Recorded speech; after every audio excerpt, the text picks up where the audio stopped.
Most organizations are designed in ways that communication flows down the chain of command, top down. In very few instances are there systems in place to make sure that bottom-up communication happens effectively. And there's a huge advantage to doing this properly, so let's unpack it.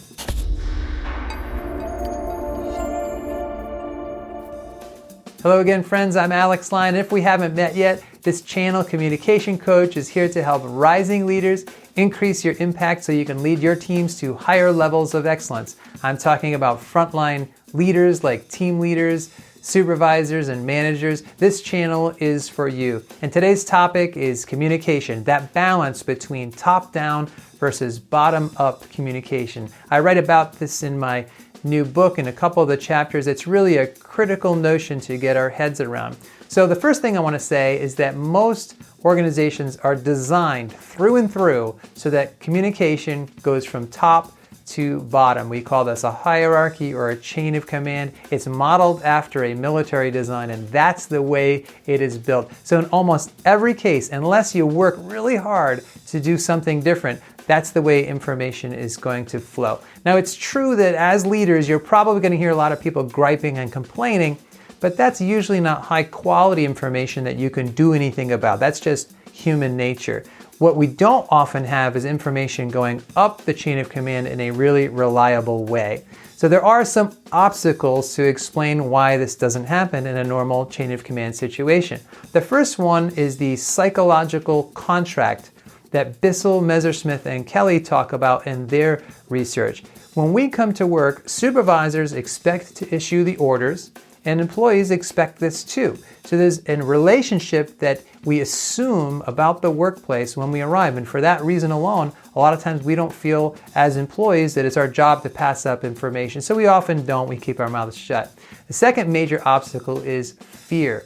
You might sour your relationship with the boss. You might have that fear. So if you tell the boss something, maybe he or she feels connected to that project, so they feel personally criticized if you share that. It's one of the reasons why employees don't want to tell the boss some negative information.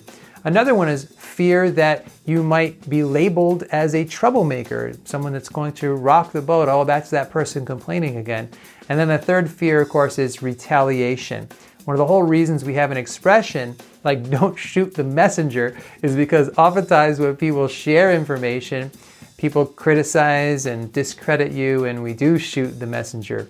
So those are some of the reasons why we don't pass information naturally up the chain of command. And the third thing I want to talk about is the result. The result of this is that the decision makers in the organization often are out of touch with the day-to-day operations of the frontline employees, supervisors, and managers. They don't have good information from that level of the organization. And that's a level of organization that's doing almost all of the work with clients and customers. So they have incredibly valuable intel and insight and feedback, but there's really often no channel to pass it upward. And then the leaders make these decisions and everybody seems mystified, like, why in the world would we want to do that? That's a horrible idea. So the benefit of upward communication is better decision-making intel.